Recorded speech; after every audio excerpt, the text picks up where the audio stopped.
Everyone loves the highlight reels, big wins and grand moments. But what really separates winners from quitters? It's the boring work, the early mornings, the follow-ups, the repetition. Miles is breaking down why success isn't sexy and why that's exactly why it works. To the rhythm of my intuition, anything I want, I speak into existence. That's how I'm living. Okay, here we are, episode 20. Create a vision, make a plan, execute the work, celebrate milestones. We'll call this a milestone. 20 episodes. Love that. And thank you everyone for watching and supporting. Subscribe, like, comment, share, tell a friend, do all those things.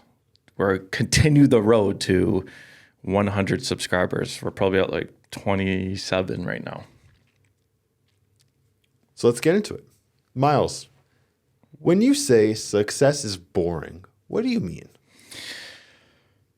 The work that it takes to be successful is the boring work. That's what I mean by that. I think maybe if you'd be like, what's success? You think of all these, I don't know, glitz and glamours, watches and nice cars and big houses and material things too. And maybe with success or financial success, you can obtain those things, do whatever you want. But the things that are needed to create success or to create progress or to create growth are typically boring things. Boring tasks done consistently over long periods of time with iterations of improvement. Those are the keys to growth, which I'd put growth and success as together. Why do you think most people resist the boring parts of the process? Because it's boring, because it's boring, it's repetitive, it's for long periods of time. And I think a lot of the time the feedback loop might be slow too. A lot of no's, just a grind out on it. So I think that's why it's hard to,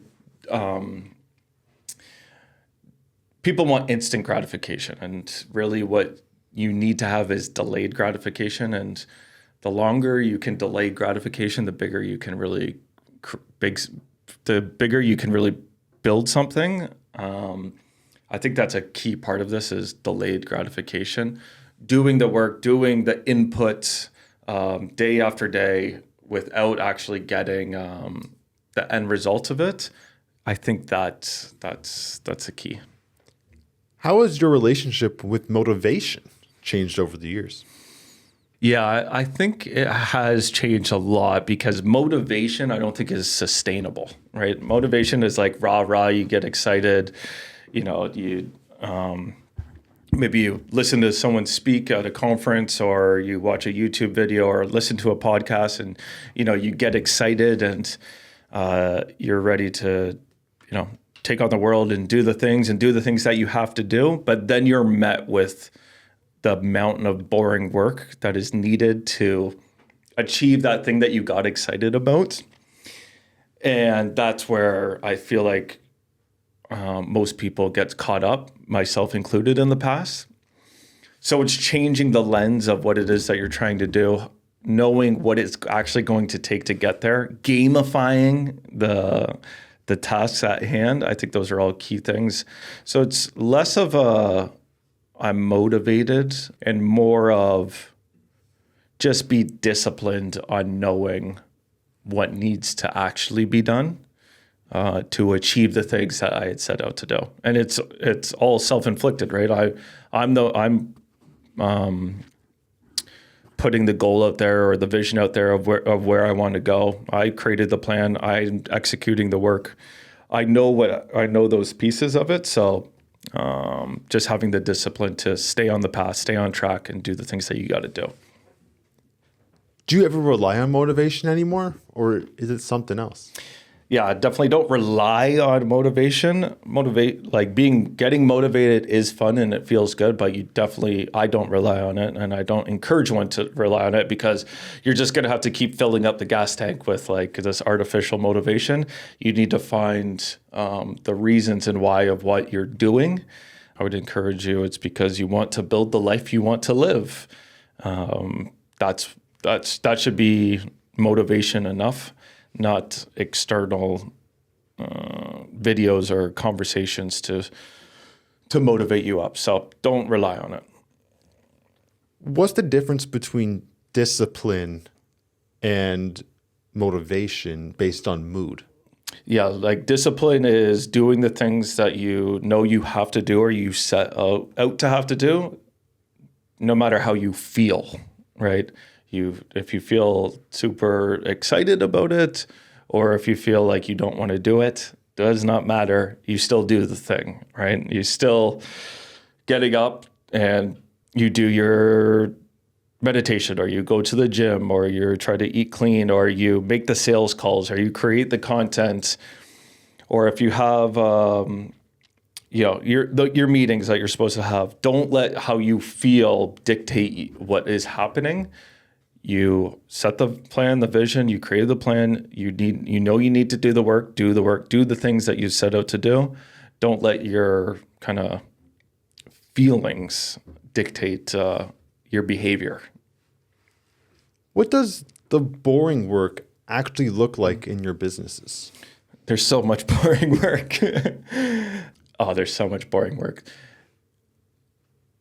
I'd say like most of the boring work is what leads to lots of sales, right? Now with that too, like there's lots of ways for that sales can come into a business, but you want to be able to set up, call it the sales machine, right? You're going to always drive up business through relationships and referrals and, just through people and that's a great piece of it. But you want to create kind of a sales machine for your business, especially if you want to have continued growth and you want to kind of set your base level to be higher, higher, and higher. So I'll give 2 examples. We'll start with the Neighbor Media one. So Neighbor Media, I'm in charge of these Good Neighbor campaigns that I'm focused on rolling out across Canada this year. And it's a specific type of campaign. We have certain deliverables around it. Ask me about a Good Neighbor campaign, because it's extremely valuable for what the price of it is. And I've identified kind of the core 15 different industries, business industries, that I want to focus on and believe that it will be valuable in those industries for those business owners. And mortgage brokers, that's one of the industries of it. There's thousands of mortgage brokers across Canada, and I need them to be aware of my product or offer of the Good Neighbor campaigns. So the mortgage group is kind of a bigger company that has a bunch of agents underneath it. Simple tasks here. You go to their website. You go to find a broker. They have all the brokers on there in public facing of it. Obviously, they're in business. They want people to be able to discover them. Separate them out from province to province to province to province to province to province. Go through each one. Start in BC and go across the country. Click on a broker. Go to their website. Get their name, their phone number, their email, their website, put it in an Excel spreadsheet. Go to the next one, put it in an Excel spreadsheet. Go to the next one, put it in an Excel spreadsheet. This is boring ass work. At the end of that, you have 200 potential leads for this one specific industry. Now you need to create your kind of sales pitch or your workflow of how you're going to communicate with them. So I have created kind of a video overview to describe what the campaign is, what the Good Neighbor campaigns are, how they work, what the deliverables on it are. And I actually build out a live example of what the campaign looks like in this Loom video, this video overview specifically for the mortgage group agents. Create that video. Now, what's the boring work? Okay, here we are. Person A, give them a call. Ring, ring, ring. Hi, it's Miles from Neighbor Media. Da, da, da, da, da, da, da, da, da. Can I send you this video? Yes, you can. Okay. Now I send the email. Now I have the email crafted up. This is what it is. This is what it is. Send them the link to the video. Over and over and over and over and over and over and over and over again. Okay. Then it's down the flow of like, okay, how many people have reached it back out? Okay, let's follow up. Did you watch the video? What's the feedback? Yes, no. Oh, I watched it. It's for me. It's not for me. Whatever that is. This boring work over 2, 3, 4 weeks, going through all 200 of them to land 25 campaigns. That's the boring work, right? And you can do that I could do that for all the industries. So yeah, that's a perfect example of what the boring work is, but that's how you get 25 people on the Good Neighbor campaigns in the specific industry, which then can quickly lead to 50 or 75 once you are in that industry and you're proving out the campaigns, because there's a big enough market size to continue to grow in that. And that's one industry. On the big ball side, we'll put it on a different piece, which is content creation.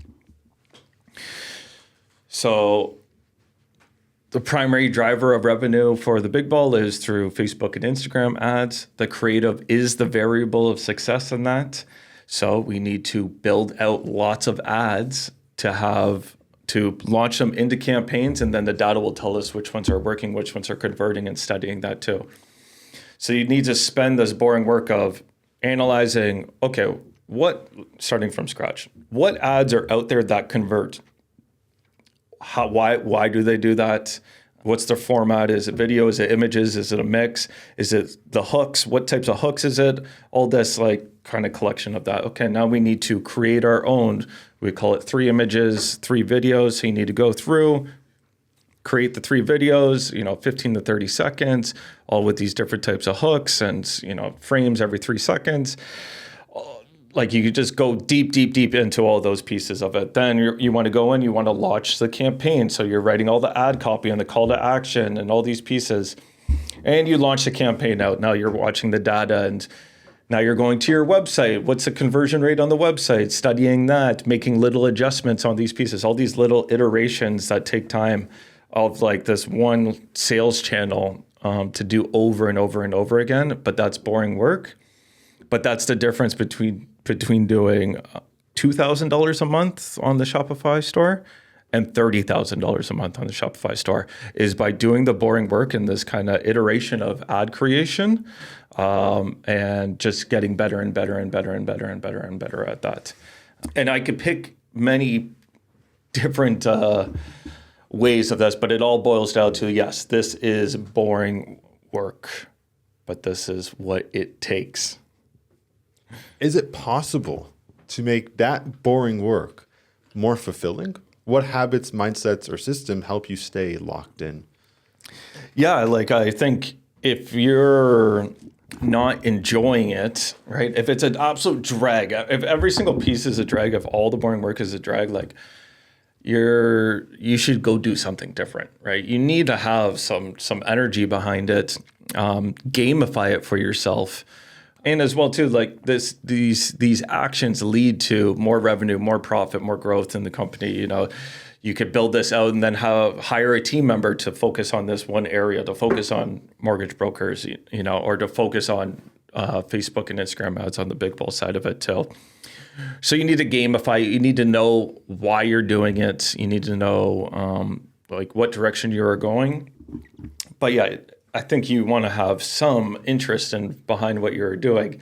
We're always going back, like you're designing your freaking life. So just make sure you're doing that. Now, there's always going to be some stuff that you don't like, or you might not hate, or that you might hate, but that's just, okay, get it to a level where then you can hire, or you can put a process in place to alleviate that from you, is to free you up to go do more in the places that give you energy. So it doesn't, you don't have to permanently be doing shit that you hate. If you are, you need to stop doing that and go find something else to do. Why do most people burn out when it gets repetitive? I would say probably just they don't have clarification of what and why they are doing it, right? If you are just on the hamster wheel, but you don't know the reason why, that's going to lead to burnout. And as well, too, you want to have kind of the rhythm of, set the vision, create the plan, execute the work, celebrate milestones, and rest, reflect, and repeat, right? And have this kind of cadence to it, not just toward this way and not know why. That's how you're going to burn out. Also, because learning delayed gratification is a skill too. And the bigger something that you want to, the bigger the ambition of it, the more delayed gratification you're going to have. So I would say the matchup of the amount of delayed gratification you can handle and what it is that you're doing.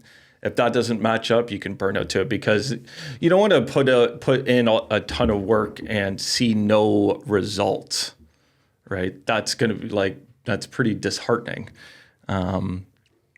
So it's being aware of that aspect. What's one piece of advice you would give to someone who's struggling with the day-to-day grind? Just try to gamify it, right? Just try to gamify it. If anything, start small, right? Like, okay, I'm going to build out a lead list of potential customers of it, right? Okay, well, now you have the lead list. Don't start day 2 of, I'm going to spend 8 hours calling people. Like, just be like, I'm going to spend 2 hours and I'm going to make these calls, right? And I'm going to kind of learn from the calls. Will people talk to me? Why won't they talk to me? What am I saying to them, right? What am I offering them? And take it in small chunks, right? Not just, that's another way you're going to burn out too. It's just like, okay, Miles says, I got to do this boring work. I have my lead list of 200 people and now I just spend 10 hours calling and I'm just getting told no over and over and over again. Like, you're going to burn out because that sucks. But if you're like, okay, I'm going to spend 2-3 hours, kind of working on this, then you can take a break and you can, kind of give yourself a mental reset and then come back at that the next day. So I would say the advice would be do it in smaller chunks to start and then ramp it up. What's a moment in your journey where the boring part finally paid off?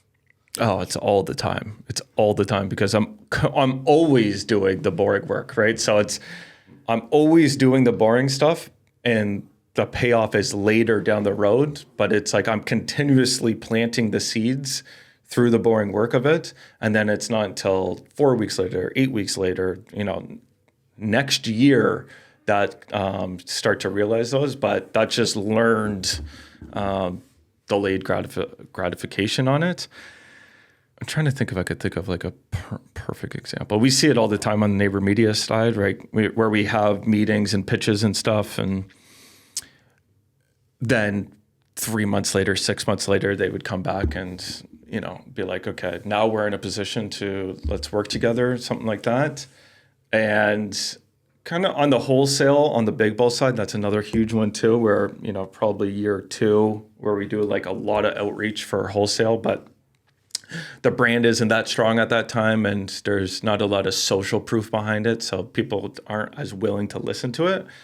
But, once you sell 10,000 units and you have golf head professionals using it and you have golf creators start using it, people are more willing to listen because you get the social proof there. So, but I'd say it's all the time, but that's just because of my relationship with what the boring work is. Yeah. My next thing is how could I hire and encourage people to do the boring work too? That's because I will always only have so much output myself, right? And there's other things that I got to be doing. So that's really what my next challenge is how do we build out team and process to essentially 10x what my output would be. And hopefully we can hire people that are way better than me. What's the most boring part of business or your life that you know you need to show up for? Drop it in the comments and let's talk about it on the next episode of Finding Rhythm.